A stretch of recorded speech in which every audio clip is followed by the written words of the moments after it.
hadirin Bapak Ibu jamaah Masjid Nurul Ikhlas yang dimuliakan oleh Allah Subhanahu wa taala.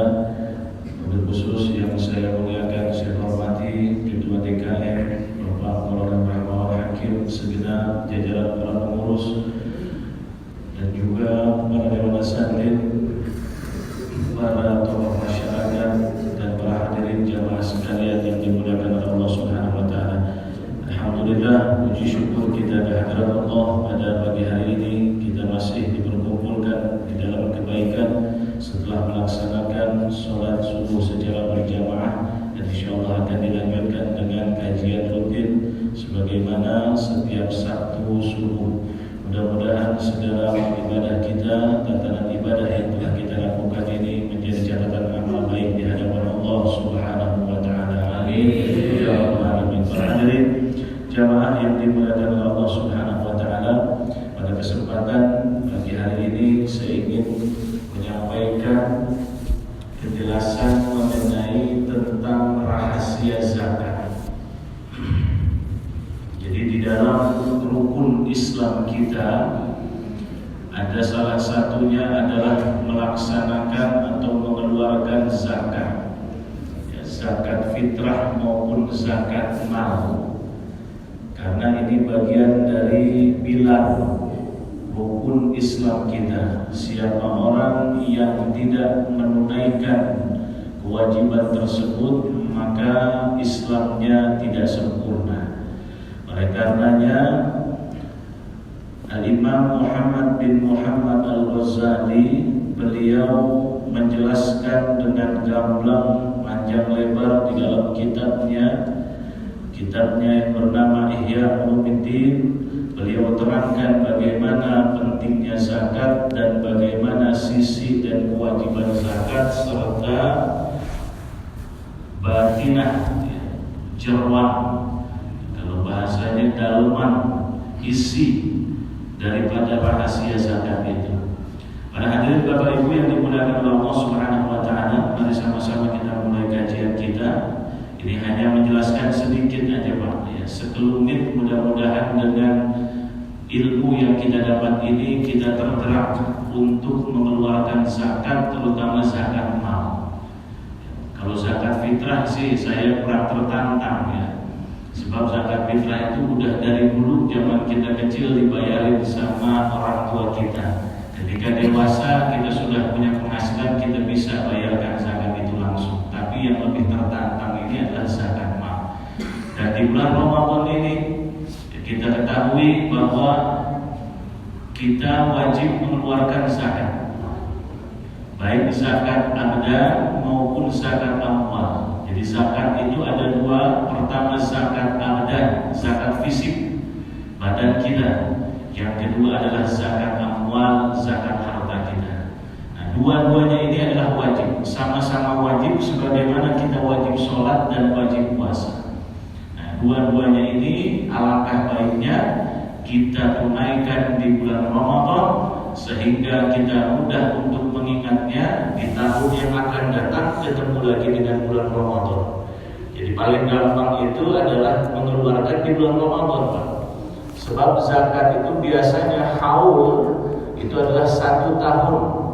Ya, rata-rata dari zakat mal yang 7 macam rupa itu banyakkan adalah haulnya 1 tahun. 1 tahun Hijriah, bukan 1 tahun Masehi. Maka Ramadan ketemu Ramadan, Syaban ketemu Syaban, Syawal ketemu bulan Syawal. Jadi perhitungannya begitu Pak. Ya, jadi bukan Januari ketemu Januari, Desember ketemu Desember. Ini sudah kelewat karena aturannya adalah tahun Hijriah, bukan tahun Masehi. Para hadirin jamaah yang dimuliakan oleh Allah Subhanahu wa taala, qala musannif rahimahullah taala wa nafa'ana bihi wa ulumihi fid dharain amin. Bayan daqaiqil adabil batinah fi zakat, menerangkan tentang rincian atau jeruan adab-adab al-batinah yang terdalam fi zakat, di dalam pembahasan mengenai zakat. I'lam, kata beliau, ketahuilah oleh anna ala muridi tariqil akhirah bisakatihi wa dhaifah, bahwasanya orang yang menginginkan jalan menuju akhirat, orang yang menginginkan pahala akhirat bisakatihi, dengan dia mengeluarkan zakatnya, itu wa dhaifah, dia memiliki beberapa pekerjaan, beberapa tugas. Jadi Pak, kita ini kan ibadah di dunia, pengen memanen hasilnya di akhirat, betul nggak Pak? Betul. Ini bersalah belum ya? Ini bersalah kan? Itu sama kan? Jadi pengen memanen kita itu Pak, sholat yang kita lakukan pengen kita panen di akhirat. Jangan sampai sholatnya ketika kita sampai di akhirat nggak ada. Haba'an mansura, yahsabuna annahum yuhsinuna sun'a. Mereka itu mengira telah berbuat baik, tapi ketika sampai di akhirat catatan amalnya itu nggak ada, nggak panen kita nih. Capek-capek di dunia, ya, udah rukuk, sujud, berdiri, ya, tapi nggak ada hasilnya tuh. Nah, ini pun begitu sama Pak. Kata Imam Ghazali, siapa orang yang menginginkan pahala akhirat dengan dia mengeluarkan zakatnya, hendaknya dia memperhatikan beberapa tugas ini, ya, beberapa pekerjaan ini. Apa? Kata beliau, pertama, al-awwalu, yang pertama, perhatikan ini, wazifatul ula, pekerjaan atau tugas pertamanya adalah fahmu wujubi zakat, memahami wajib-wajibnya zakat. Jadi zakat yang diwajibkan apa aja? Ya, zakat mal itu ada berapa? Takarannya berapa? Ini pekerjaan tugas yang harus kita pahami kalau kita mau besok di hari kiamat memanen hasil zakat yang kita keluarin. Ya. Jadi jangankan di akhirat Bu, ya, kita aja kalau nabung di dunia ternyata nggak ada hasilnya, besar gitu ya. Ya. Nabung di dunia 1 juta sebulan, 1 juta sebulan, ini bawa kabur sama orang, besar kan? Nggak ada hasilnya kita, apalagi di akhirat. Ya. Maka yang harus kita pahami pertama adalah fahmu wujubi zakat, memahami kewajiban-kewajiban zakat apa saja. Wa maknaha, dan makna-makna zakat, wa wajhul imtihan, dan sisi ujian. Ya, jadi kenapa Allah itu mewajibkan zakat buat kita? Ya. Jadi sisi ujiannya apa ini? Buat manusia di sisi ujiannya, kenapa diperintahkan zakat? Wa annaha lima ju'ilat min mabanil Islam, dan zakat itu kenapa dijadikan min mabanil Islam, dari salah satu pilar Islam, rukun Islam. Ma'annaha tasarrufun maliyun, ya, padahal zakat ini adalah berupa harta, ya, yang sifatnya materi, sifatnya materi. Walaysat min ibadatil abdan, dan bukan daripada ibadah yang bersifat fisik. Ya, jadi kalau rukun Islam ada 5, syahadat, fisik, lisan. Ya.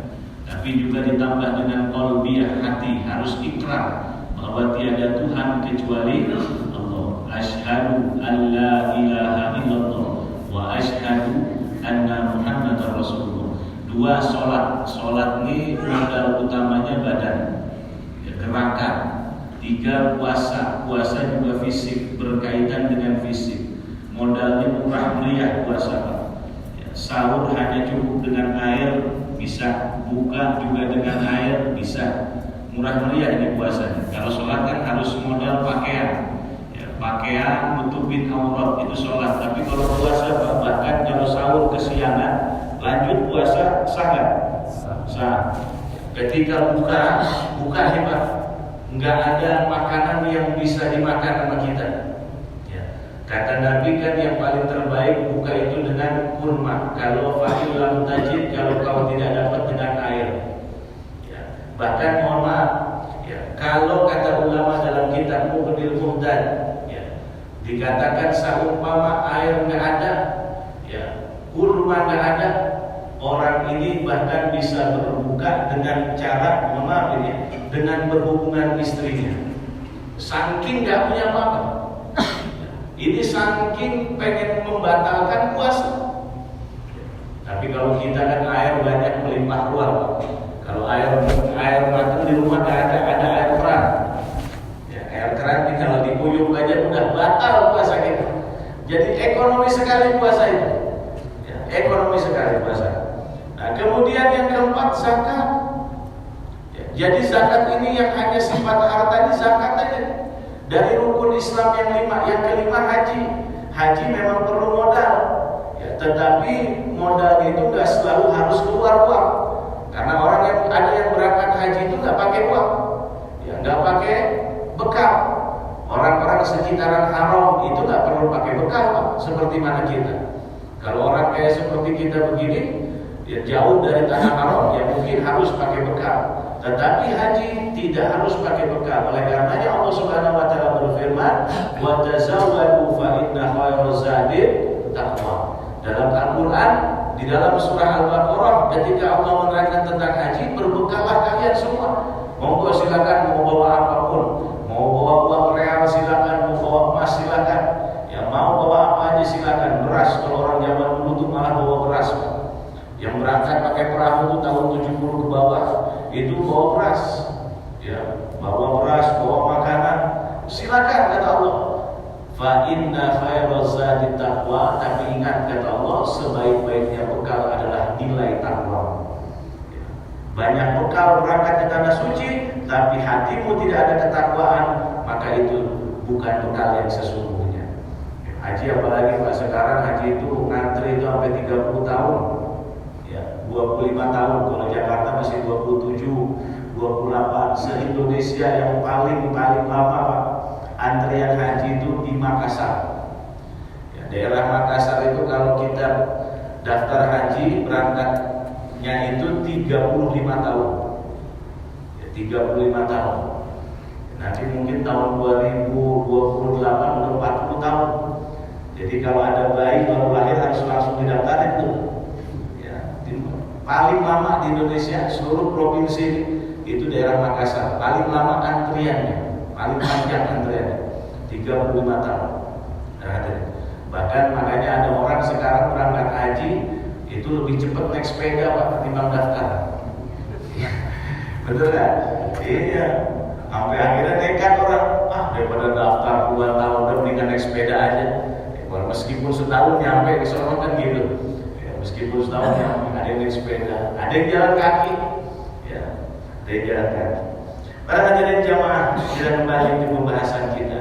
Jadi kita harus tahu kenapa zakat ini, bagaimana ketentuan zakat, apa saja zakat yang diwajibkan, ya, terus kemudian bagaimana sisi ujiannya. Jadi zakat mal ini saya terangkan sedikit Pak, ada 7. Ya, jadi saya singkat aja. Pertama adalah zakat yang disebut dengan zakat tijarah, zakat perniagaan. Usaha, bisnis dimasuk semua. Jadi Bapak Ibu kalau punya usaha itu jangan kita berpikiran yang besar-besar. Ya, PT, korporat, ya. Usaha itu kelontongan, jual pulsa, ya, jual alat perabotan, jual kue, jual nasi bok, itu kena kalau memang sudah masuk dalam ketentuan. Jadi urut tijarah perniagaan. Kedua, athman. Athman ini adalah barang yang berharga, yang memiliki nilai kuat, yaitu emas dan perak. Emas perak, ibu-ibu kalau punya emas di rumah 1 kilo itu kena, ya, 100 gram aja kena. Ya Bu, coba dihitung-hitung emas di rumah tuh udah dibeliin sama bapaknya selama setahun. Ya, coba kalau ditimbang-timbang ternyata 200 gram gak berasa keluar. Ya, ini tuh ada hak orang lain. Ya, itu ada kewajiban kita ngeluarin zakat. Bapak Ibu kalau kita nggak ngeluarin sedekah nggak haram. Misalkan tromol lewat, ya, tromol amal tuh di masjid lewat, kita lewatin nggak dosa. Tapi kalau zakat kita lewatin dosa. Harta kita jadi kotor. Maka perintah Allah Subhanahu wa taala dalam Al-Qur'an, a'udzubillahi minasyaitonirrajim, khudh min amwalihim shadaqatan tutahhiruhum wa tuzakkihim biha. Ambil kata Allah Subhanahu wa taala perintahnya, ambil tuh dari harta mereka berupa sedekah yang wajib. Jadi zakat ini disebutnya sedekah wajib. Nama lain zakat sedekah wajib. Min amwalihim tutahhiruhum, dari harta mereka untuk mensucikan mereka. Wa tuzakkihim, dan membersihkan hartanya dengan zakat tersebut. Nah, jadi kalau kita nggak waris zakat, dosa seumur umur dosa, dibawa sampai mati. Ya, saya ingatkan, dibawa sampai mati. Para hadirin jamaah yang dimuliakan Subhanahu wa taala, emas 85 gram, siapa yang punya emas seberat 85 gram, maka dia wajib keluar zakatnya. Kalau emas itu disimpan selama 1 tahun dengan nisab 85 gram. Perak 539 gram. Siapa yang punya perak 539 gram, selama 1 tahun disimpan di dalam rumah atau berangkasnya, tempat penyimpanannya, maka wajib keluar bagi dia zakat 2,5%. Ya, 1 tadi perniagaan usaha, 2 athman, 3 az-zara'ah, pertanian. Pertanian, Pak. Jadi pertanian yang menghasilkan. Tapi kalau di dalam mazhab Syafi'i itu pertanian hanyalah beberapa saja. Ya, pertanian bukan semua yang disebut dengan pertanian. Jadi hanya beberapa saja. Tetapi orang-orang ulama kontemporer sekarang mengatakan bahwa pertanian apapun itu yang kita tanam dari hasil bumi, maka wajib keluar zakat. Beras wajib, gandum wajib. Di ulama kontemporer, ulama Al-Azhar mengatakan fatwanya demikian, yang terbaru. Para hadirin jamaah, berapa ketentuannya? Ketentuannya adalah ya, hasil panen bersih 539. Ini sudah dibuat sebenarnya dalam pasal undang-undang. Tetapi kalau dalam ketentuan fikih sudah dibersihkan gabah, maka 700 kilo.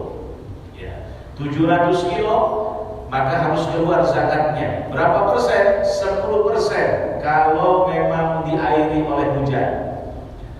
Kalau diairi dengan aliran yang mana dia ambil dari sumur atau air pump atau air yang dia beli, maka cukup 5% saja. Kapan keluarnya? Wa atu haqqahu yawma hasadi, setiap panen. Jadi nggak harus setahun. Setiap panen beras kita tanam, ya padi ini, hasil panen beras kurang lebih 3 bulan. Maka pada saat itu kalau 1 ton, wajib kita ngeluarin 10% kalau perairannya dari hujan. Tapi kalau perairan dengan biaya kita sendiri, maka 5% keluarnya, Pak. Seton kalau 10% kan berarti berapa kilo? Nah, 1 kintal ya, 100 kilo. Tapi kalau 5%, 50 kilo, dikit lah. Ya, hanya ngeluarin biar bersih, 950-nya biar bersih. Ya, biar kita makan enak, gak jadi penyakit. Ya, menjadi obat rezeki kita itu. Jangan sampai jadi penyakit. Nah, kemudian apa lagi? Buah-buahan. Ya. At-thamar, buah-buahan. Mau buah apa aja kata ulama fikih fuqaha kontemporer sekarang, apa saja kena. Kalau ulama mazhab Syafi'i mengatakan hanya 2, anggur dan kurma. Ya, tapi kalau sekarang ulama kontemporer mengatakan kena. Jadi yang keempat adalah buah. Ya, mau buah kecapi, mau buah durian, apalagi durian. Rasa-rasanya kalau seumpama orang punya perkebunan durian 10 hektar, apalagi duriannya musangking. Durian musangking itu sekali 1 pohon itu bisa 14 juta. Ya bisa 50 juta 1 pohon. Nah, kalau nggak dikenain zakat, maka ini satu hal yang kayaknya tidak pas. Ya, ulama kontemporer memfatwakan buah apa saja kena, asal masuk di dalam nisab ya, dan haulnya. Haulnya kapan? Saat panen. Nisabnya berapa? Disamakan seperti pertanian kayak tadi. Ya, disamakan dengan pertanian. Kalau lewat air hujan, pengairannya melalui air hujan 10%. Tapi kalau lewat air yang kita biaya sendiri itu 5%. Nah, kemudian kalau dia memang masih berupa kulit, nah nanti ketika dilepas sudah bersih, ini neto itu 700 kg minimal dia kena zakatnya. Bapak Ibu yang digunakan oleh Allah Subhanahu wa taala, itu sudah 4 ya. Usaha, perniagaan, kedua apa tadi? Emas, perak. Ya, ketiga, pertanian. Keempat, buah. Kelima, an'am, ternak. Sapi, kemudian kambing, dan satu lagi kerbau, ya kerbau, sapi, sapi apa? Unta, ya, unta, sapi hanya tertuju 3 ini, terkhusus 3 ini. Ya, kata ulama madhab Syafi'i, tapi kata ulama kontemporer ternak apa aja kena, ya, asalkan sudah sampai nisab dan haulnya. Nah, kalau madhab Syafi'i berarti ternak lele gak kena, ya, ternak ayam gak kena. Apalagi ternak cupang, ya, ada anak saya, tapi mahal loh Pak, ternak cupang tuh, cupang mana dulu yang dia ternak? Kalau cupang Thailand mahal kan? Ya, kalau cupang Indonesia sih murah, goceng 3. Kalau cupang yang bagus mahal juga itu Pak.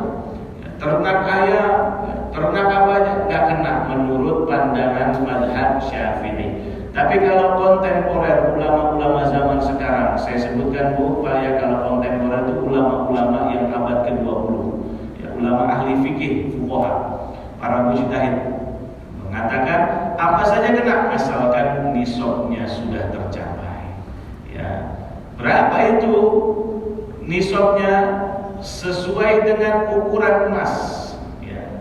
Kalau hasil dari peternakan itu sesuai dengan nilai emas 85 gram, dia mendapatkan keuntungan bersih, maka dia wajib keluarkan 2,5%. Nah, tapi kalau yang unta, sapi dengan kambing, ya, ini punya ketentuan yang khusus Pak. Ya, saya nggak bisa terangkan panjang lebar di sini karena waktu yang terbatas. Ya, misalkan orang punya kambing ternak 40, ya, dia wajib keluarin 1. Dia wajib keluarin 1. Ya, sapi juga pun begitu. Kalau dia punya 35, maka dia wajib keluarin 1. Nah, terus ketentuan ini banyak. Jadi ketentuannya ini adalah ketentuan yang sudah ada aturannya baku. Ya, tidak bisa dibuat-buat. Nah, kita tidak akan membahas itu panjang lebar. Itu yang kelima. Yang keenam, ma'dan, pertambangan. Ya, Bapak Ibu kalau punya tambang, ya, apapun itu, nikel, terus kemudian tembaga, apalagi Pak? Ya, tambang emas sudah pasti, ya, tambang emas lagi, ya. Terus batu bara, ya. Ini Pak Bu wajib keluar zakat. Berapa keluar zakatnya? Gak besar kok zakatnya itu. Madhab Syafi'i mengatakan 2,5% setelah dikurangi dengan biaya dan sebagainya, biaya alat, biaya pekerja, semuanya. Ya, hanya 2,5% setiap 1 tahun, ya, hanya 2,5%. Nah, kemudian yang terakhir, yang ke-7, namanya zakat rikas. Rikas itu apa? Barang temuan, harta karun. Jadi bukan barang nemu di jalan Pak. Lagi jalan kaki, pulang dari sholat subuh di Nurul Ikhlas, lagi di jalan tiba-tiba nemu uang segepok. Itu bukan rikas, bukan. Ah, kalau begitu Tat, berarti kita keluarin aja zakatnya, nanti sisanya kan halal buat kita, ya, kata kita PA. Ya. Ada orang kan begitu mikirnya. Ya, bukan itu Pak. Jadi harta karun itu kita menguasai bidang tanah. Kita beli nih Pak, 1 rumah atau tanah sebidang tanah. Kemudian kita mau bangun itu tempat. Ya, ternyata ketika dibangun, mau gali karena mau bikin fondasi, nemu harta karun, ya, harta peninggalan ini, itu sudah jadi hak milik kita karena kita sudah beli. Nah, itulah yang disebut dengan rikas. Jadi kalau barang temuan yang ada di jalan itu bukan rikas, itu namanya luqatah, ya, bukan rikas itu. Ya, barang temuan, nemu jam, ya, nemu HP, nemu uang, itu namanya luqatah. Ya, bukan rikas, bukan.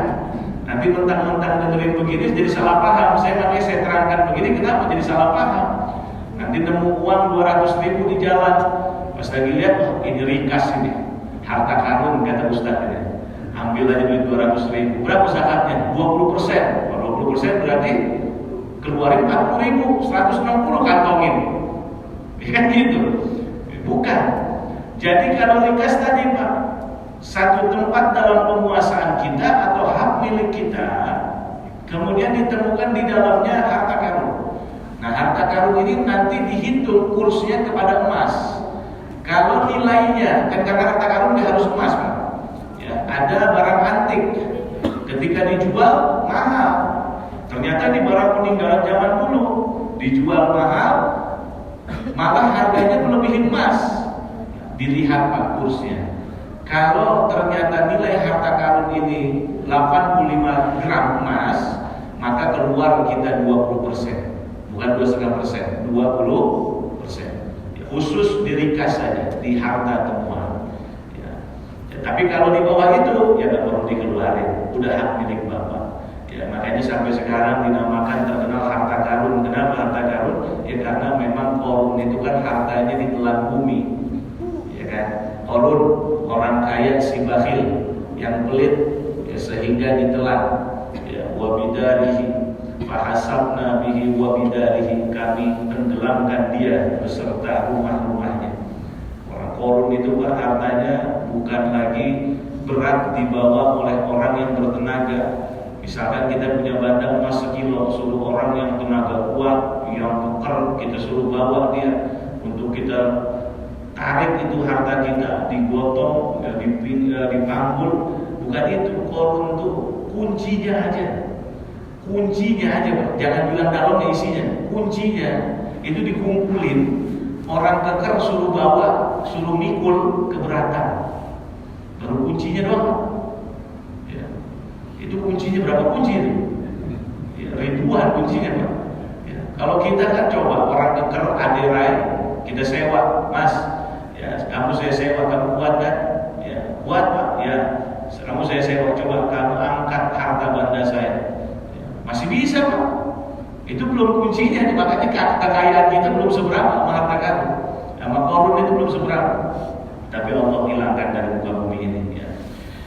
Nah, kenapa demikian? Wa fiha, zakat itu thalathatu ma'anin, ada 3 makna, ya Pak. Zakat itu ada 3 makna. Kembali lagi kita ke pembahasan. Al-awwal, yang pertama. Jadi kenapa zakat itu diwajibkan bagi kaum muslim? Ya, karena zakat itu punya 3 makna. Mungkin kesempatan ini saya hanya bisa menjelaskan satu saja. Al-awwal, yang pertama, anna talafadha bi kalimatai syahadah, bahwasanya mengucapkan 2 kalimat syahadat, iltizamun li tauhid, itu merupakan ikrar seorang hamba untuk mengesahkan Allah. Ya, jadi ketika kita mengucap asyhadu an la ilaha illallah, berarti tujuannya adalah agar kita mengikrarkan, yang melazimkan dalam hati kita bahwa mengesahkan Allah tunggal, hanya Dia, tidak ada yang lain. Coba kita renungin baik-baik Bapak Ibu, karena kajian saya tasawuf, ya. Kita kalau mengucap la ilaha illallah, tiada Tuhan kecuali Allah. Ya, tiada. Dan katanya dari awal dan tiada. Ya, tiada Tuhan kecuali Allah. Berarti itu maknanya adalah mengesahkan. Ya, esa, hanya Dia, ya, mentunggalkan. Wa syahadatu bi ifradil ma'mud, dan syahadat itu maknanya adalah mengesahkan yang disembah. Ya, ifradil ma'mud, mengesahkan yang disembah, hanya Dia, enggak ada yang lain. Wa syartu tamamil wafa'i bihi alla yabqa lil muwahhid, dan syarat sempurnanya ya pengucapan kita itu, ya. Jadi setelah ada ucapan kita ikrar bahwa tiada Tuhan kecuali Allah, maka syarat untuk kesempurnaannya di dalam memenuhi ucapan kita itu alla yaqulil muwahhidi, seyogyanya tidak ada yang tersisa, ya, tidak ada yang ada di hati, ya, tidak ada di hati orang yang mentauhidkan yang mengesahkan itu mahbubun yang dicintai siwal wahidul fardi, kecuali hanya dia. Ya. Jadi Imam Ghazali ingin menjelaskan, ya, jadi runut beliau itu kalau menjelaskan runut karena beliau ahli falsafah juga. Jadi konsekuensinya Bapak Ibu, ketika kita mengucapkan la ilaha illallah, tiada Tuhan kecuali Allah, maka otomatis kita seakan-akan mengatakan tiada yang kita cintai kecuali Allah. Nah ini harus paham kita konsekuensinya. Jadi jangan hanya tiada yang patut kita sembah kecuali Allah, betul itu. Ya, jangan hanya itu. Tetapi konsekuensi lainnya adalah tidak ada zat yang kita cintai kecuali hanya Allah. Fa innal mahabbata la taqbalu syirkah. Maka sesungguhnya yang namanya kecintaan itu tidak terima untuk didua. Jadi kalau kita udah mengucapkan begitu Pak, berarti kan kita ucapkan tiada yang saya cintai kecuali Allah. Nah, kecintaan itu tidak terima untuk didua. Coba Bapak Ibu ngomong sama istri kita. Ya, kita ngomong nih sama istri, "Mah, ya Papa ini cinta bener sama Mama. Besokannya kawin lagi." Kira-kira betul atau bohong? Pak, Bapak takut aja lagi. Apa ibunya dari belakang apa itu? Coba Pak jujur Pak. Ya, kita ngomong nih cinta sama seseorang, tapi orang itu kita dua. Itu bukan cinta Pak. Ya. Jadi cinta itu nggak bisa diduakan, gitu kira-kira kata Imam Ghazali. Itu baru makhluk Allah Pak. Ya. Istri kita itu baru makhluk Allah. Ya. Gimana Allah gitu? Ya. Jadi orang makhluk aja nggak terima didua. Ya. Mohon maaf nih Pak, istri kita punya pacar lagi Pak. Ya. Berarti kan bahasanya cintanya terbelah dua. Ya. Apa iya kita bisa terima itu sebagai laki-laki? Oh nggak bisa Pak. Ya. Nggak bisa kita begitu. Karena yang namanya cinta itu kamu harus sama saya. Ini kita baru makhluk Allah Pak. Gimana Allah Subhanahu Wa Taala? Ya. Wa tauhidu dan tauhid, ya, mengucapkan ikrar syahadat tadi itu tauhid bil lisan dengan lisan, qalilul jadwa sangatlah lemah. Jadi pengakuan itu lemah Pak. Sebenarnya kita lah ngomonglah, anggaplah kita ini masih umur 17 tahun nih. Anggaplah kita masih umur 17 tahun, ngomong sama pacar, ya, saya jatuh cinta sama kamu. Ya, tapi cuma ngomong doang, nggak ada pembuktian, ini lemah. Ya, kita katakan, tadi kita kayak tadi habis masuk, la ilaha illallah, la ilaha illallah, tiada Tuhan kecuali Allah, tiada yang aku cintai kecuali Allah. Tapi cuma hanya lisan, itu lemah. Ya, kata Imam Ghazali lemah. Maka wa innama tumtahanu darajatul hubbi bimufaraqatil mahbubat. Nah, dan sesungguhnya diuji derajat kecintaan kita itu terhadap sesuatu dengan kita dijauhkan dari sesuatu yang kita senangi. Jadi segala hal itu kalau kita cinta terhadap sesuatu, pasti kita akan jauhkan sesuatu dari apa yang disenangi oleh kita. Jadi tahu nggak kita bobot cinta kita sama Allah? Maka cara mengetahuinya adalah dengan memisahkan kita dari hal yang sangat-sangat kita senangi. Ya, apa tuh yang disenangi manusia apa? Ya, wal amwalu mahbubatun indal khalqi, dan harta itu sangat dicintai oleh makhluk, ya, oleh manusia. Jadi harta itu Pak, ya, sangat dicintai oleh manusia. Kata Allah, bagaimana firman Allah, wa innahu lihubbil khairi lasyadid. Manusia itu sungguh sangat senang terhadap harta. Jadi pengen tahu derajat cinta kita sama Allah, maka Allah ingin melepas kita, memisah kita dengan sesuatu yang kita senengin. Contoh Pak, puasa Pak, makan seneng nggak kita seneng?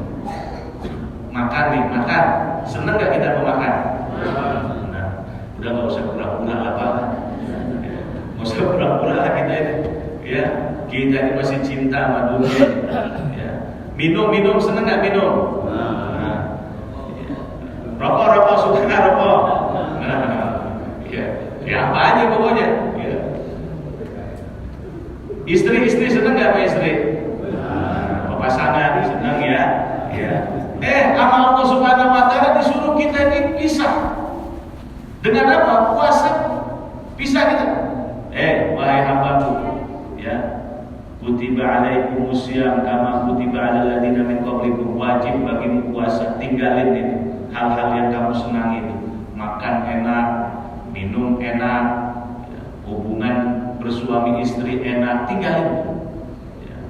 Maka kita di puasa bentuk tanda cinta kita kepada Allah.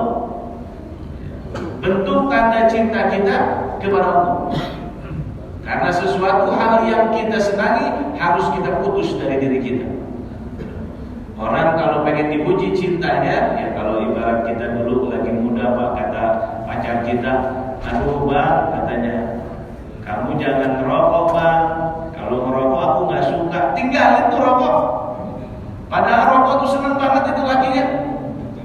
Dilepas itu rokoknya. Tuh, itu kan kata pacarnya begini, wah berarti abang bener cinta sama saya. Ya, orang ditinggalin rokok itu. Harta itu sangat dicintai, Pak. Kembali lagi, harta itu ya amwal, duit. Ya, itu sangat dicintai oleh manusia. Ya, kenapa sangat dicintai oleh manusia? Li'annaha, kata Imam Ghazali, li'annaha alatu tamattu'ihim fi dunya, karena harta itu sebagai alat untuk kita merasakan nikmat di dunia. Ya. Karena kalau nggak ada harta itu Pak, ya kita nggak bisa ngerasain kenikmatan dunia. Betul nggak Pak? Betul nggak? Makan butuh duit, minum butuh uang, punya kendaraan harus pakai uang, punya rumah mewah harus pakai uang, pengen piknik harus punya uang. Imam Ghazali ngasih tahu sebabnya kenapa manusia itu sangat cinta sama uang. Ya, karena alat itu untuk kita bisa menikmati hidup di dunia. Maka nggak bisa dipungkiri Pak. Ya, coba Pak, nih saya kasih renungan Pak ya. Ada orang kaya nih Pak. Orang kaya rakyat, anggaplah kita orang kaya, anggaplah ya, mobil 10, ya, rumah 12, kontrakan 100 pintu, anggaplah ya, itu punya kita tuh, ya, harta deposit di mana-mana. Ya, tiba-tiba malaikat Israel datang. Tiba-tiba nih malaikat Israel datang Pak. Ya, kata Israel, Mas, saya diperintah sama Allah Mas. Mengapa sampai di sini? Ya, saya diperintah sama Allah Mas untuk menjemput ajal Mas. Ditawar sama malaikat Israel. Nah, kira-kira Mas mau pulang ketemu kekasih atau yang dicintai oleh Mas, atau kira-kira masih mau tetap hidup di dunia? Jawab Pak, jujur Pak. Kira-kira pilih mana Pak? Ya, berarti kita semua masih cinta dunia Pak ya? Jawab gitu Pak. Sadar kita ya. Jadi begitu Pak. Nah, makanya orang yang banyak harta itu gak pernah mau mati. Gak pernah. Berat mati itu Pak. Ini jahatnya harta nih ya. Oh tadi memang harta sebagai alat untuk kita bisa nikmat hidup di dunia. Tapi jahatnya itu orang yang banyak harta itu gak mau mati Pak. Yang mau mati itu biasanya yang angsuran nunggak, utang di mana-mana, kontrakan belum bayar, anak sekolah juga nunggak, wah pokoknya mumet. Ini biasanya begini nih, berasa mau mati biasanya. Makanya Bapak Ibu cek, yang bunuh diri itu rata-rata orang kaya, orang miskin kan? Orang miskin lah, yang bunuh diri itu, karena emang pengen mati, rasanya pengen mati. Tapi kalau orang kaya Pak, yang di pikiran dia itu adalah, ya Allah, seumpama hidup saya masih 50 tahun lagi. Tuh, orangnya kaya. Ya. Nah, wa bisababiha ya'nasuna bihadhil alam, dan dengan sabab harta ini kita bisa bersenang-senang di dunia ini. Betul. Ya kita nggak bisa pungkiri bahwa yang namanya sebab harta kita bisa senang-senang. Ya, karena manusia itu memang senang dengan harta. Kadang kita ini juga tertipu, Pak. Ya, coba saya tanya, kalau kita melihat isi saldo, Pak, ya, saldo di ATM, pas lagi kita masuk mesin ATM, masukin kartunya, sisa saldo kita 4 juta. Ya. Nah, tiba-tiba ada kiriman masuk, ternyata sudah 40 juta. Bapak, Ibu kira-kira senang melihat saldo saat 4 juta apa ketika 40 juta? Jujur aja, udah jujur. 40, Pak. Ya. Manusia itu suka ngumpulin harta, senang melihat itu. Padahal apa itu cuma angka-angka doang itu. Itu cuma angka-angka doang. Ya. Kok manusia tuh senang gitu melihat angka begitu gitu. Senang. Cuma angka doang gitu, kita ditipu aja. Ya. Ibu, Bu, ya mau angka berapa? Biar saya tulis. Kan gampang kan? Ya, kita kalau pengen angka berapa kan ada nih saldo kita. Oh, tinggal 400.000 Mas. Ya, tinggal tulis aja, ambil pulpen taruh 000. Kan jadi 4 miliar. Iya. Iya. Kan coba kata orang kalau orang jadi gila, bukan gila Pak. Emang kita itu cuma nominal aja. Manusia kenapa sih kok suka banget melihat kayak gitu? Padahal itu angka gitu. Cuma kita kan tertipu daya. Kata Allah Subhanahu wa taala, la yamurannaka taqallubul ladzina kafaru fil bilad. Kamu jangan pernah tertipu daya dengan perubahan teknologi, dengan perubahan kemajuan orang-orang yang kafir di segala penjuru dunia. Pak, orang-orang kafir itu memang sudah Allah izinkan untuk bisa menguasai alam dunia ini sampai nanti kiamat. Ya. Mereka itu Allah makanya mengatakan taqallub. Kenapa taqallub? Bukan kekayaan, tetapi perubahan, perkembangan. Orang kafir ini ya akan menguasai terus. Dulu uang itu kan sifatnya tukar menukar. Ya. Bapak punya terigu, saya punya ubi, misalkan punya tepung sudah, saya punya ubi, tukar. Ya. Berangkat ke sini bergeser zaman. Akhirnya ada dengan dirham dan dinar, ya, dibikin koin emas, koin perak. Oh kalau begitu daripada kita nuker barang capek-capek, udah kita bikin alat tukar. Alat tukar itu koin emas, dinar, dirham, dibikin itu asli emasnya tapi, ya peraknya juga asli. Untuk memudahkan biar masuk ke kantong aja. Jadi kalau kita mau ke pasar beli apa ya udah nih. Bergeser lagi Pak, zaman ini Pak, dengan perubahan, perkembangan orang-orang kafir. Maka kemudian bukan lagi emas, emasnya disimpan, nah diedarkanlah uang kertas. Ya. Makin kesini berubah lagi, tidak ada uang fisik, uang elektronik. Ya, Bapak Ibu kalau ke tol sekarang emang bawa uang cash? Bawa nggak? Bawa kartu, isinya apa tuh? Angka. Uangnya mana? Gak ada. Iya. Emang Bapak Ibu tahu kalau misalkan di saldo itu 100.000 terus dipakai dulu sama pihak ketiga itu yang 50.000-nya? Tahu? Gak tahu Pak. Ya.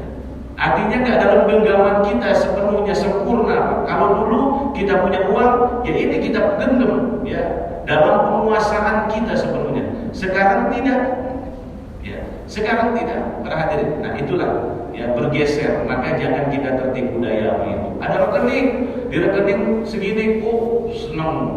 Seharusnya mau banyak mau dikit sama, gitu Pak.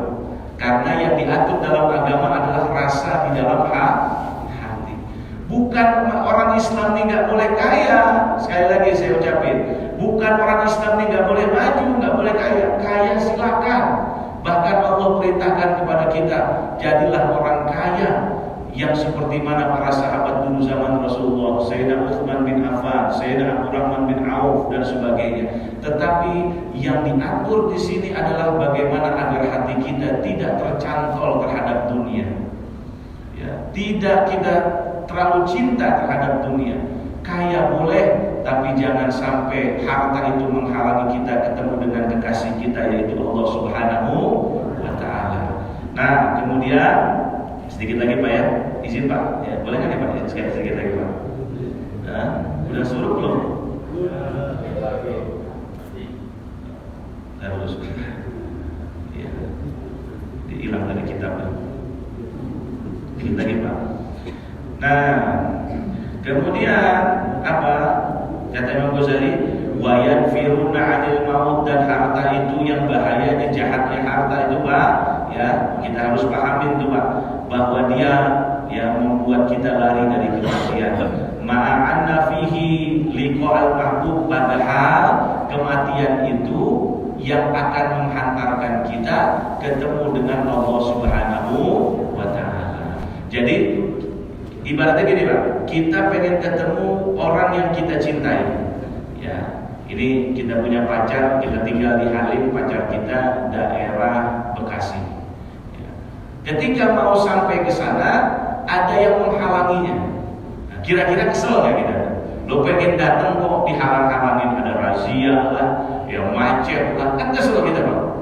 Kok kesel? Nggak ketemu pacar, nggak ketemu Bekasi. Nah, makanya Pak, orang mengeluarkan zakat mal itu pertaruhan, ya pertaruhan ikrar dia. Tiada yang kita cintai kecuali Allah. Kalau kita ngucapin begitu tapi nggak mau mengeluarkan zakat mal, cacat syahadatnya. Paham Pak di sini? Cacat.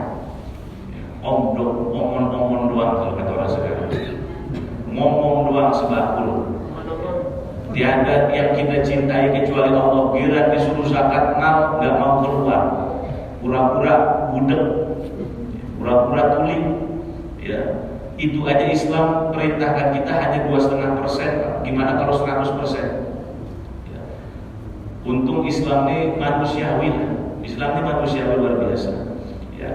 Fantahanu, maka mereka diuji. Orang yang mengucapkan la ilaha illallah itu diuji bitasdiqi da'wahum fil mahbub, dengan kebenaran pengakuan mereka akan hal yang mereka cintai. Jadi kita itu diuji. Jadi korelasinya, kok kenapa zakat itu menjadi pilar dalam rukun Islam? Karena untuk menguji, ya kan kita suka ngaku-ngaku tiada Tuhan kecuali Allah, tiada yang kita cintai kecuali Allah, diuji itu Pak. Jadi korelasinya di situ para hadirin. Wastanzilu 'anil mal, dan kita diperintahkan oleh Allah untuk berpisah diri dari harta. Maksudnya rasa cintanya. Rasa cintanya hilangkan, ya, karena itu yang akan membuat dirimu terhalang dari Allah Subhanahu wa taala. Ya, alladzi huwa marmuquhum wa ma'syuquhum, yang mana harta itu biasa jadi fokus kita, orientasi kita, maka itu dihilangkan rasa cintanya dengan cara apa? Mengeluarkan zakat. Nah, para hadirin jamaah yang saya muliakan, mudah-mudahan kajian kita ini meskipun sedikit ya terbuka hati kita mengeluarkan zakat, terutama zakat mal. Kalau zakat fitrah semua Pak, orang miskin, orang kaya keluar semua. Tapi zakat mal ini yang harus kita pahami. Oh, ternyata rahasia zakat mal itu dalam pengujian pengakuan kita kepada Allah. Maka kalau kita memang betul pengakuan kita, segeralah kita keluarkan zakat kita jika sudah sampai pada nisabnya. Pak Ustadz, saya nggak tahu batas nisabnya, saya sudah sampai apa belum? Bapak punya deposit, Bapak punya reksadana, Bapak punya tabungan di bank, ya ada 5M, ada 10M, wajib itu Pak keluar zakat Pak. Ya, monggo silakan, mau diserahkan ke panitia boleh, mau diserahkan kepada langsung yang berhak juga boleh. Ketentuannya bagaimana Pak Ustadz? Tanyakan kepada yang ahlinya. Boleh nanti tanyakan kepada saya. Kalau soal takut kalau di forum, nanti saya jadi ketahuan tabungan saya. Nah, biasanya kan begitu tuh. Akhirnya dipanggil ke rumah, Tat, saya mau ngomong ini. Ya Pak, siap, ada apa? Oh begini Tat, saya punya harta begini. Kalau aset nggak dihitung Pak, ya aset tidak dihitung. Bapak punya aset ratusan miliar, nggak dihitung. Ya, yang dihitung itu yang berkembang. Ya, Bapak punya mobil 10 tapi tidak disewakan, tidak dihitung. Yang dihitung itu yang berkembang. Deposit itu berkembang Pak, reksadana berkembang. Terus apa lagi? ya, yang sifatnya asuransi itu, tapi asuransi yang apa namanya, yang berkembang ya, bukan asuransi yang tidak berkembang. Nah, itu juga sama, itu berkembang. Jadi makanya zakat itu disebut dengan an-nama, sesuatu yang berkembang, berproses, ya, bertumbuh terus. Zakat, ya, Bapak punya rumah 10, enggak, tidak dikenakan zakat nilainya. Dikenakan kalau Bapak sewakan itu, kontrakan kepada orang, maka wajib keluarin zakat. Nah, itu saja para hadirin jamaah yang dimuliakan Allah Subhanahu wa taala. Sudah 6 berapa ini? 7 menit. Emang usul di mana? 7. 58. Oh iya, belum boleh sholat duha ya, belum boleh sholat suruh ya. Ya, nanti sholat suruh ya. Suruh itu artinya terbit ya. Saya pernah ini. Nah, terakhir Pak, ya, ingat firman Allah Subhanahu wa taala, walidzalika, oleh karena itu Allah Subhanahu wa taala berfirman, innallaha ashtara minal mu'minina anfusahum wa amwalahum bi anna lahumul jannah. Sesungguhnya Allah itu membeli, ya, dari diri orang mukmin itu jiwanya dan hartanya dengan digantikan oleh surganya. Jadi surga itu nggak gratis, Pak. Ya, surga itu nggak gratis. Allah itu beli. Jadi kalau orang mukmin sudah menyerahkan dirinya, sudah menyerahkan nyawanya dan menyerahkan hartanya kepada Allah, maka ingat Allah tidak akan pernah menyia-nyiakan, ya, perjuangan dan pengorbanan kita. Allah ganti dengan surga. Nah, ini ayatnya ya. Oleh karena itu, nah, itu para hadirin jamaah yang saya muliakan, ya, mudah-mudahan meskipun sedikit ada manfaatnya. Para hadirin Bapak Ibu yang saya muliakan, mari sama-sama kita tutup kajian kita ini. Dan mohon maaf ya, tidak ada pertanyaan, nanti jadi lama lagi. Ya, jadi nanti tanyanya di luar kajian saja. Ya, kita tutup dengan suratul Fatihah. Mudah-mudahan ilmu yang kita dapat dari ilmu yang bermanfaat, ilmu yang maslahat dunia wal akhirah, dan hal ini yang wajibna salihah bisirri asraril Fatihah.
Kurang lebihnya